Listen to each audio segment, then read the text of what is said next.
Welcome to the Nourished Mama podcast.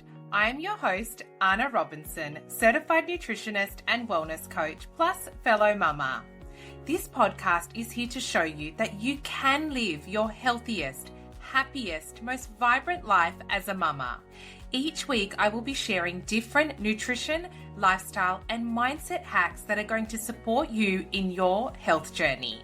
You can expect realistic and sustainable advice, plus strategies that can easily fit into your busy life as a mama. Because without a nourished mama, there can't be a nourished home. So if you are committed to creating a life filled with vibrance for you and for the ones you love most, then you are in the right place. So let's get into today's life-changing episode.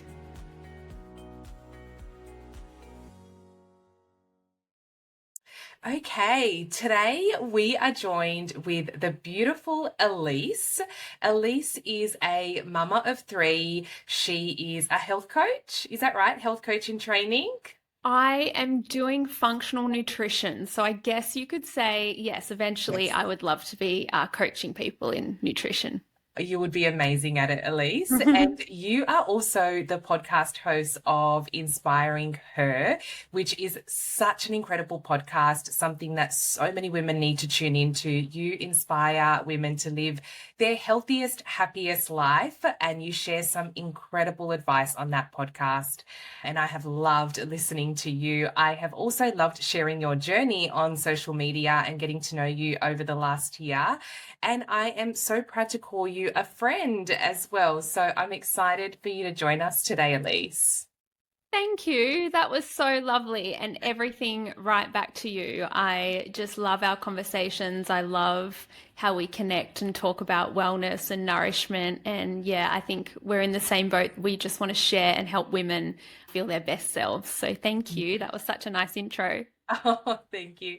Today, Elise and I are going to be chatting all things autoimmune disease. Both Elise and I were diagnosed with an autoimmune condition, and we would love to share our journey today and inspire mamas who are also living with autoimmune disease, or mamas who are potentially wanting to, heal from burnout and maybe potentially even avoid getting to that point that Elise and I did. There are some crazy statistics around autoimmune disease, one of them being that 80% of people that are actually diagnosed with autoimmune disease are women, which is crazy. There's another statistic that shows that nearly all autoimmune conditions involve some form of chronic inflammation, and 70 to 80% of autoimmune disease symptoms are directly associated to an inflammatory response.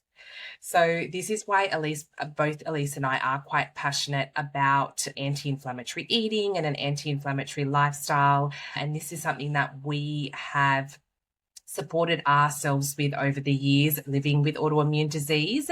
So we are super excited to share that with everybody on the podcast today. Elise, are you able to let us know a little bit about your diagnosis? You were diagnosed with Hashimoto's. Can you tell us a little bit more about this, about your diagnosis, when it happened, what were your symptoms, and maybe what is Hashimoto's? Because I know some people might be thinking, what form of autoimmune disease is this? Yes. Okay. So it's called Hashimoto's thyroiditis, and it's an autoimmune disease of the thyroid. So basically your immune system thinks that your thyroid gland, which is the little butterfly-shaped gland in your neck, it thinks that that is like an invader, so a bacteria or a virus. And just as if you get the flu, your immune system attacks whatever's in your body, but your immune system thinks that your thyroid is the thing that it needs to attack.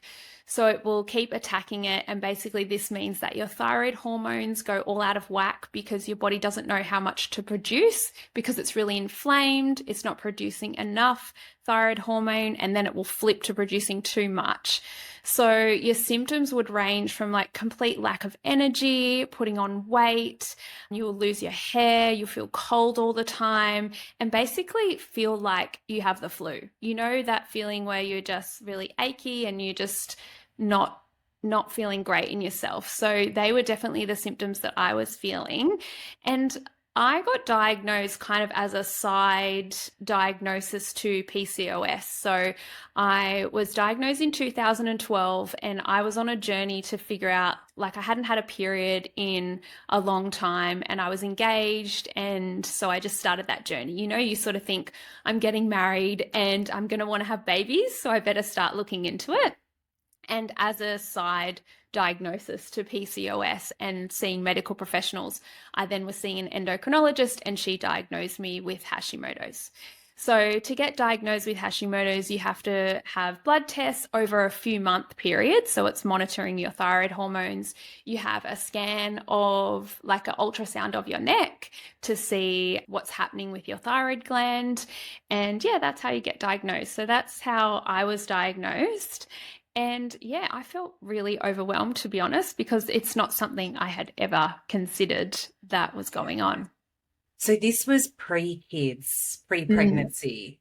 And Yes. did that affect pregnancy in any way for you?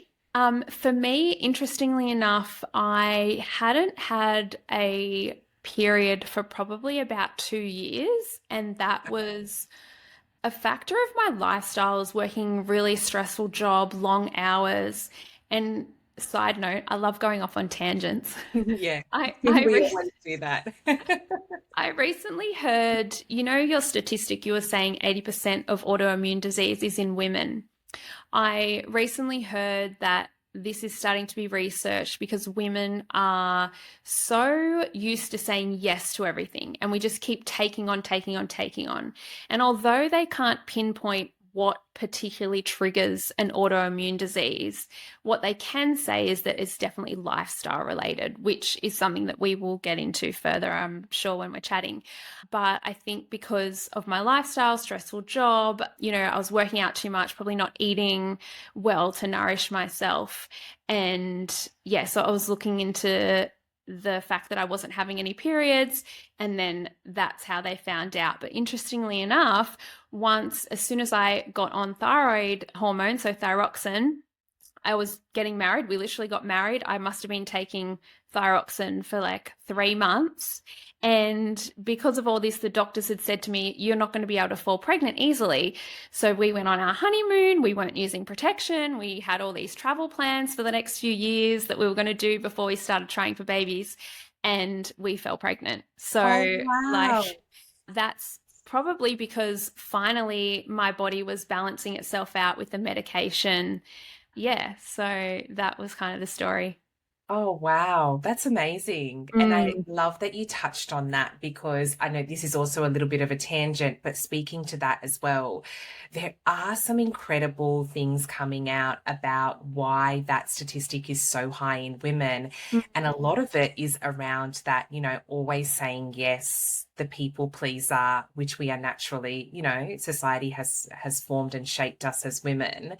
But there is some, like, if you're spiritual or if you're on that journey to spirituality, you may have seen some of these statistics around how autoimmune disease forms from a place of trauma in the body.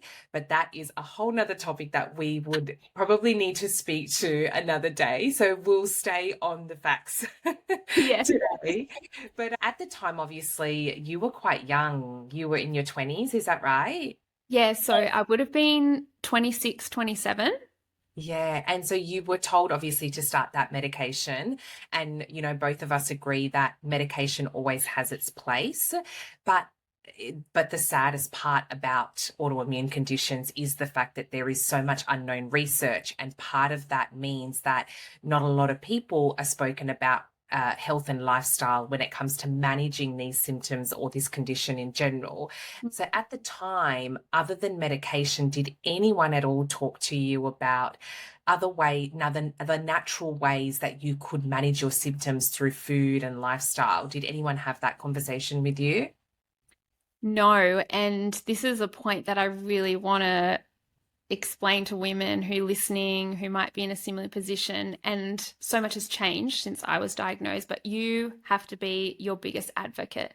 If you don't feel in your gut, if your intuition is telling you there's more to this, I can do more, then follow that path and push for yourself. Like, be your biggest cheerleader, because that's what happened to me. I mean, Hashimoto's is unique in that because your immune system is attacking your thyroid, it doesn't grow back. So anything that's been attacked, it's gone. So unfortunately, if you have it as seriously as what I have, I will always be on medication because my thyroid won't grow back, so it's not working to its full extent. But if you don't manage it, you could get to the point where you then need to have it removed. So that's what that's my goal, is that I'll never have to have it removed and that I will always stay on a similar dose of medication. But one story I would love to share is that I started to see specialists to help manage it. And I was seeing this endocrinologist. I really wanted to see a female because I'm so strong on, I don't know, females, understanding females and our life. So I was seeing this lady and she was really lovely. And I'd researched a lot about it. And at the time, the only person who on social media, because, okay, this was 12 years ago. How old am I? Yeah. Was Sarah Wilson, who is I Quit Sugar. People might know her through that. So she was the only one I could find that had Hashimoto's. And I went to my endocrinologist and I said, what about, our diet? What if I cut out gluten and dairy and sugar? Would that help? And she actually said to me, no, it won't help at all. The only thing you can do is take your medication. And I walked away and I never went back to her because it didn't sit right with me. And I just felt that is so wrong. And from that moment, I just started my own trial and error health journey. Always went to my GP to do my blood tests and make sure that my thyroid levels were normal, but I would really push them for like my autoimmune markers, all my different levels, so that I could manage it alongside their advice. And it's so fascinating that you were able to, this was 12 years ago. And I really want to like emphasize on that because we've got women now that are, naturally not advocating for themselves. And that's not because they don't want to. It's because, the way society has shaped us. And, we've been told that if the GP tells us that this is the way and there's no other way, then that's what we just have to do when we've been told to suppress any feelings that we have towards that view. So the fact that you did that 12 years ago, like hats off to you because it's something that most women still struggle with now, but you had that inner feeling, that inner calling that no, something isn't right here. I actually think that diet and lifestyle could play a big role here. And the fact that you powered through and believed in that is just amazing. Thank you. That's so kind. Yeah, it's just sad to see that, we've just, when we go to the GP, we are, GPs are wonderful and they're great and they play their role. But, we're just seeing a lot of women that aren't able to support themselves because their GP has said, well, no, you don't need that test or you don't need that. And, I think we've spoken to this before where we always say, when you're there, if something doesn't feel right, you need to push for more, push for hormone testing, push for more blood tests. Yeah. We've spoken about that before, but how has your diagnosis and living with Hashimoto's, how has this changed your particular approach to health and lifestyle and the unique way in which you have approached it over the years? It's such a learning curve, isn't it? Because you learn about it. I followed Sarah Wilson for a long time, and then people started to pop up on socials who were also sharing. I did my own research. I definitely cut out sugar, and that was a huge thing. Cut out gluten, cut out dairy, and I just really experimented it. And I think that's how I learned how I really had to go back in tune with my body to really listen to what was working. And I'm still on that journey. I would say that I focused on the food a lot. And it's only in the last few years that I've realized how much lifestyle actually impacts it too. And I think that's only through the times where you crash. Like you'll have a flare up and then you'll go, oh, that's why I'm having a flare up. And then you can kind of make changes. But if it wasn't for my diagnosis, I don't think I ever would have really looked into all food or looked into functional nutrition or naturopathy or anything like that, because it wouldn't have affected me, so I wouldn't have been interested. Yeah, no, definitely. And anti-inflammatory eating is so powerful, and it's something that is being spoken about a lot more in today's culture and society, which I absolutely love because it's something that I'm super passionate about. And it is one of the biggest reasons I actually started Nourish Us, because I, like you, was diagnosed with an autoimmune condition.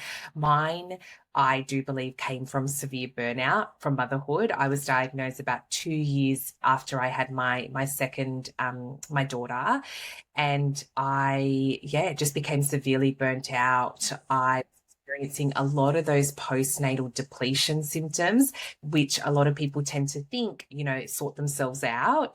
But reality is that these symptoms really, the biggest impact that they have is around that 2 year mark and onwards, especially if the mother is burnt out, hasn't replenished her body. And this is something I experienced and ended up with. It did start with, I think you already know this story, Elise, but it did start with a nasty virus. And I ended up in hospital for 5 days. I had seen multiple doctors, had multiple tests done, and no one could actually tell me what was wrong with me, except that my inflammation markers were really high.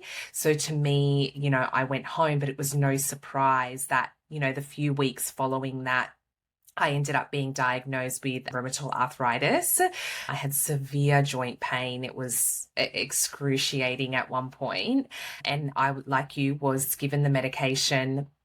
I stayed on the medication for about 3.5 months until I started discovering the power of food, using food as medicine, and then understanding that a lot of those symptoms were being, flared up by the inflammatory response, which was so powerful to understand. And that's when I delved deep into nutrition. I became a certified nutritionist and then delved even deeper into anti-inflammatory eating and lifestyle. And it's what I teach every single day in all of my programs, because not just in particularly for autoimmune conditions, but for me, the reason I'm so passionate about it is because I truly believe that some form of my diagnosis came from being burnt out in motherhood. So Yeah. for me, if I can help women, take this preventative measure in some way, that's why I scream it from from the rooftops, because, yeah, there's so much we can do to prevent not just autoimmune conditions, but also just burnout in Yeah. general, like simply burnout in general. But I know that, a lot of people might not know what anti-inflammatory eating is, but the basics of it is, choosing whole foods first. So making sure that we're eating beautiful whole foods, foods in their whole state. So Yeah. things that haven't been stripped of their nutrients, their, vegetables, legumes, beans, meat, poultry, fish, things like that. And also cutting out foods that are known to create an inflammatory response. And this is generally things like refined sugars, gluten, dairy, and vegetable oils, and also preservatives and additives. But the main ones that people mostly do tend to struggle with and to understand are the gluten and the dairy. And the reason for that is that so many people, when they first come into my world, especially, they say, well, I'm not celiac or I'm not lactose intolerant. And that's great. But at the end of the day, studies do show that gluten and dairy do create an inflammatory response in the body, and women are most susceptible to that, as we can see. Yeah. So you, I know, have experimented with that anti-inflammatory eating approach. Over the years, what are some benefits and experiences that you've had eating this way? Yeah, 100%. I love how you promote that. It's so inspiring. And I think it's really powerful that you're trying to help women before they get to the point of burnout. So I think women are probably finding you when their energy is lacking. And it's really cool that you're like coming in and they can make changes before they get to burnout or further along autoimmune disease, because that's generally the progression, isn't it? Yeah. Um, I heard something that's really interesting, or something that is really interesting, is that the protein in gluten actually is similar to the proteins in our thyroid. So in Hashimoto's, when you eat gluten, your body will attack it as it does attack your thyroid. So it will get confused and it will attack your thyroid even more and cause that inflammatory response. So you might be like you may not have Hashimoto's particularly. It might be different in different instances, but that's just an example of how a certain food group can cause inflammation, which is really interesting. And I think you have to take it seriously. In saying that, just don't be too harsh on yourself. Like I know, Anna, you cut alcohol out a few years, and I wish I could completely cut it out. I pretty much don't drink alcohol. I might have one cocktail or one red wine here and there. I know that's a huge marker, but for example, if I go out and have like 3 cocktails with friends, I will be absolutely shattered for like a whole week. I'll be exhausted. Same with gluten. If I have gluten, it's not just that I feel bloated, it's like I feel absolutely exhausted. And I'll be like, why am I so tired? Oh, that's right. I had too much gluten. And dairy is actually the same, but interestingly enough, with me, with dairy, it also affects my skin. So that's my body saying, that one particularly causes the inflammation to come out in my skin, which is annoying, but it's a great form of communication from my body. So I'll take that. And it's like, hey, come on, make some changes back again. So yeah, I think they're the biggest things, just noticing that. I think pregnancy was really hard because you know how you have pregnancy cravings. And Yeah. gosh, I just really wanted to eat like like bagels all the time when I was pregnant with Zara, but couldn't. So, but I'm proud of myself for listening. And sometimes I'll go and have pizza or whatever, but I might just have it in moderation. I'll either order the gluten-free pizza, but if I really feel like just normal pizza, I'll just have 2 slices. So I think it's giving yourself some grace and allowing those things. Otherwise, you just can start feeling really depressed and like, I Yeah. can't have anything. And I think there's so much to unpack there about how you spoke to, I had it, but I know exactly how I feel after it. Mm. Because I think that's where the power is. And even in a lot of my programs, even though we do cut out the dairy and the gluten, I do encourage a lot of the mamas to slowly reintroduce things when they get to that 6-week mark after they've healed their body and finding that balance. But the key is to really understand how that food makes you feel. And it's the same thing as the alcohol. I get so many of my clients or even my friends saying to me, oh, so do you think I should cut out alcohol? And I actually say no. And the reason I say that is because if alcohol, if it, obviously I don't promote having alcohol in, we need to find that balance where we're having it in moderation, because at the end of the day, it's a carcinogenic. So it's going to be bad for us whether we want to admit that or not. But the thing is, at the same time, if you're going out and having a glass of wine with girlfriends or with your partner, that is also part of joy and happiness and creating memories. And that's also healthy. Yeah, So soul food. so if you're cutting it out because you feel like you have to, then that's not the right way to do it. I don't crave alcohol. I don't feel like I'm depriving myself. So that's a completely different approach that I've Yeah. taken towards it. Of course, I'll always promote not drinking alcohol because I feel amazing not drinking. But at the same time, I think it's also really important that you're finding that balance between what is healthy physically and what is healthy from a joyful perspective as well. Yeah, mentally. Yeah. Yeah, and same thing as the gluten and the dairy. Just understanding how it makes you feel is such powerful information, not just for you physically, but also for your brain mentally.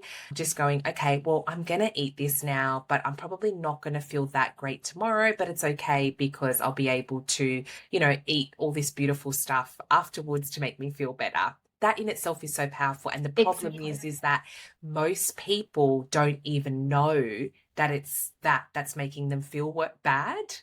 That's where the problem lies. It's, oh, I don't know why I feel so tired, or I don't know why I feel so crappy. It's just having that knowledge is so powerful. Yeah, and also, excuse me, flipping that perspective. Like I know we've spoken a lot about what can we take out, but also like what switches can you make? And I love your programs because you never feel deprived of nutrients, or you're not eating a tiny amount, you're still having huge meals. But for me, for example, like I have to have a dessert. Like I am a dessert girly. I need a treat. but I'll make something for myself, and I actually find joy in making it and creating new things. I made last week some brownies using the seed cycle protein, no sugar, just maple syrup, and they were really delicious. And I sat down and I had my little brownie and like a tea, and that felt really nourishing. You know, I've made cookies, or I'll make like dates with peanut butter and a bit of dark chocolate drizzled over the top and put it in the freezer so it goes hard.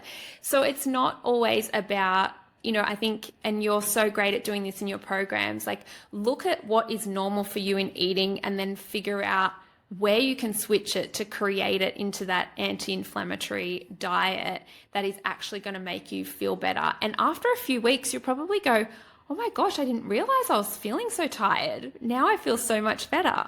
Exactly, exactly. It's just thinking about how can I add in more of the good stuff?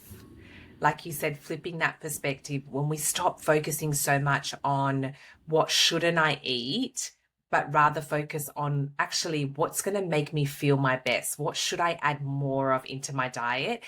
You already know, Elise, I am quite against the calorie counting approach because I don't think we need to do that. I also support a lot of my clients with weight loss without the calorie counting approach. And what I tend to find in working as a nutritionist is most women are actually simply not eating enough food. They're not Yes. eating enough for their daily needs, for their energy production. And when we can flip that perspective of how can I add in more of the good stuff, that changes everything. I know for me, like if I get to 3 o'clock and I feel like I haven't had enough fruit or veggies, I will go out of my way to make a juice or a smoothie to make sure that I am hitting my vegetable and fruit intake. I don't think about the sugar that's in that fruit or the calories that's going to give me. I think about all the nutrients and the energy that's going to give me. And when we flip that perspective, it's so powerful, isn't it? It is. It's more intuitive to what you need. And I don't think it's really talked about the actual digestive process and the nutrients that actually feed the workings of our body. So I don't know. I would love to do a podcast episode on that. Maybe you can too, because I don't think even doctors will say that they didn't do enough in their medical No. training about nutrition. And I think once you understand the actual workings of your body and how it helps you thrive, then it makes more sense and you're more inclined to make those switches. 100%. And it is quite sad that we're not seeing that. And, you know, a lot of studies now show that 80 to 90% of disease is actually caused by diet and lifestyle. So it's crazy that we've got these medical professionals that aren't studying nutrition in their degrees, and hopefully that will change over the years and we'll be able to take more of that preventative approach rather than, you know, we get to that point like what you and I have experienced where it's like, okay, well, you've been diagnosed with this, here's your medication, and, you know, just you're going to take this for life. Yeah. So I'm hoping that, you know, we can change that, and hopefully over the years we'll see more medical professionals coming out with information about nutrition, or just functional doctors in general, which I know is becoming really big in America. So hopefully it will become bigger here in Australia as well. Like the amazing Dr. Mark Hyman, I love following him. So he has that medical background and also that nutrition background, and combining the two together is just so powerful. There's actually a really good holistic doctor. She's hard to get into. She is based in Macquarie in Sydney. And I did a Zoom call with her once and she was really amazing. So just, I can't remember her name. I'll send it to you and maybe you can Yes. add her to the show notes. Thank Because you. if anyone's looking for like a functional doctor, she's actually a medical trained doctor who then was looking at holistic health, which is really important because she can directly give you the blood tests and the tests relating to find out your holistic health, which a lot of GPs aren't really aware of. So there is a few, but they're very sporadic in Yeah, okay, Australia. you'll have to share her with us. Yeah, yeah. I know there's another one. I know of one in the Northern Beaches. So Okay. you'll have to share. Yeah, yeah, we'll exchange all those details. Yeah. What are some tips you can give to mamas that are living with autoimmune disease, or even mamas that are just simply struggling with burnout? What are some tips you can give them? Gosh, I feel like when I say this to anyone listening, I'm also telling myself because, like, in all honesty, it's a constant journey. And when you're a mum, I feel like you put everyone else first and you're just like, go, go, go. And it takes a while for you to actually realize that maybe you're feeling a little bit burnt out. So I think really coming back to yourself, like, I love saying, like, what's in your toolkit?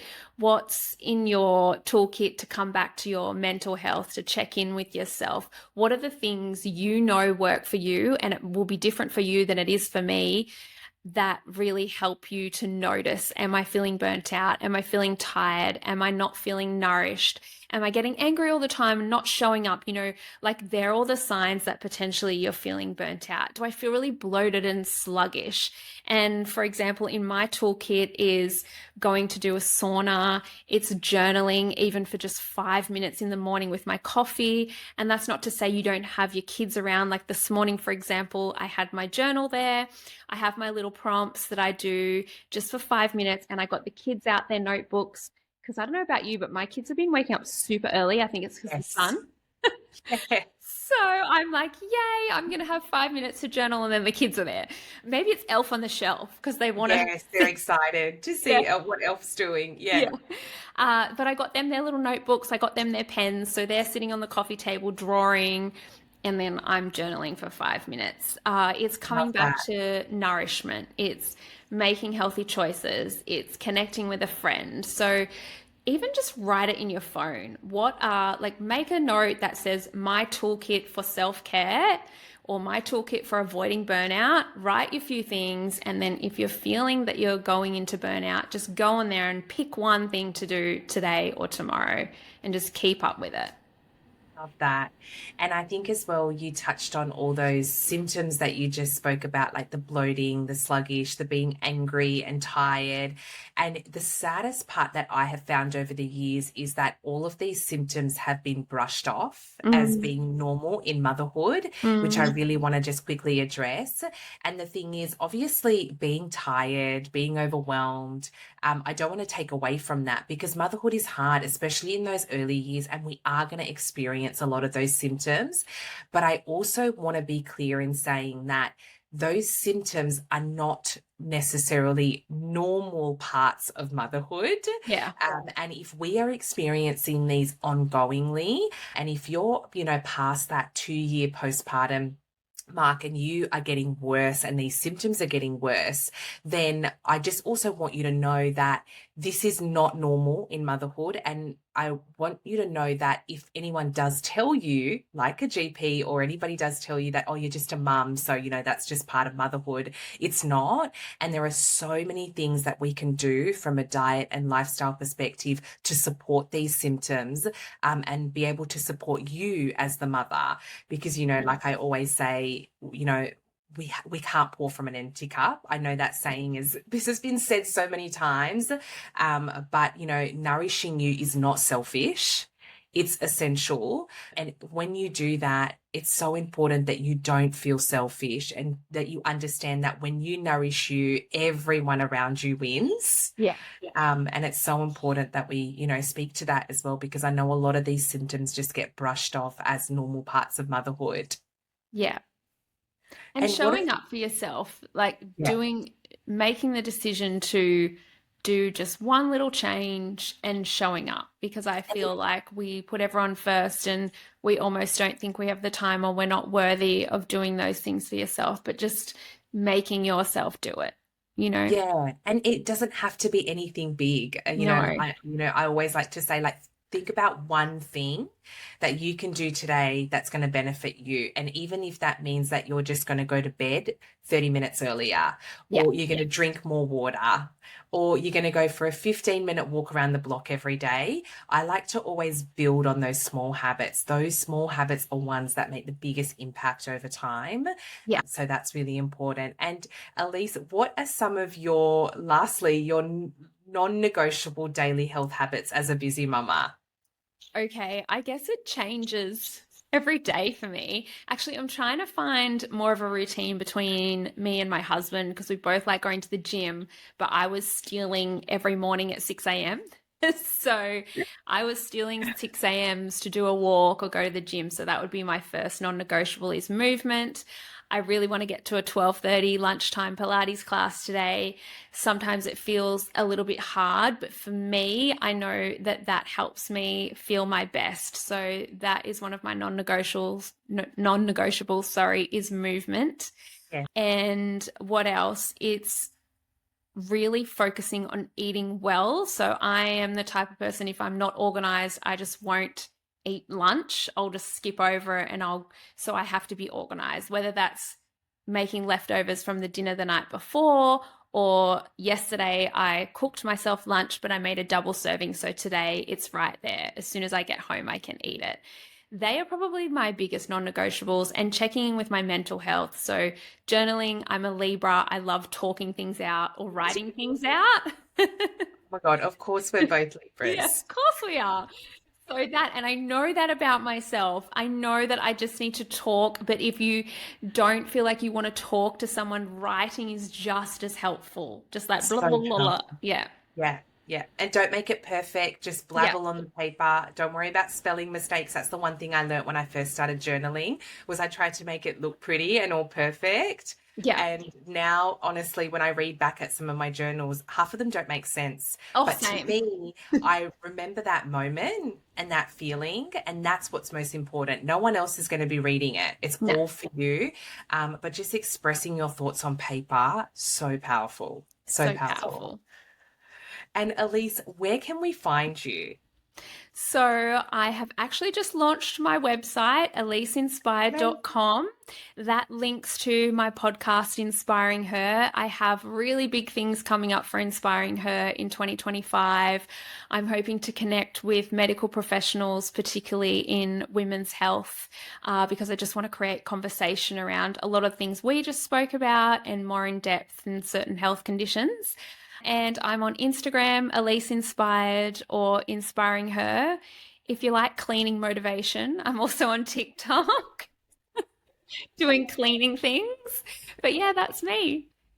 Oh, amazing. We'll make sure we pop all of those links in the show notes. But thank you so much for being here, Elise. I know a lot of mamas are going to resonate with our chat, and hopefully we have inspired them to, focus on their own health, to advocate for themselves. I think we definitely touched on that in this podcast episode, but I know that we've inspired so many mamas, and that's the main thing. But thank you so much for being here. We will chat to you again soon.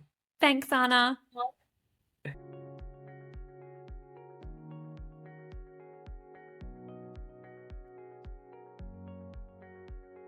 Thank you so much for joining me today. I hope this conversation has inspired you to live your healthiest, happiest life.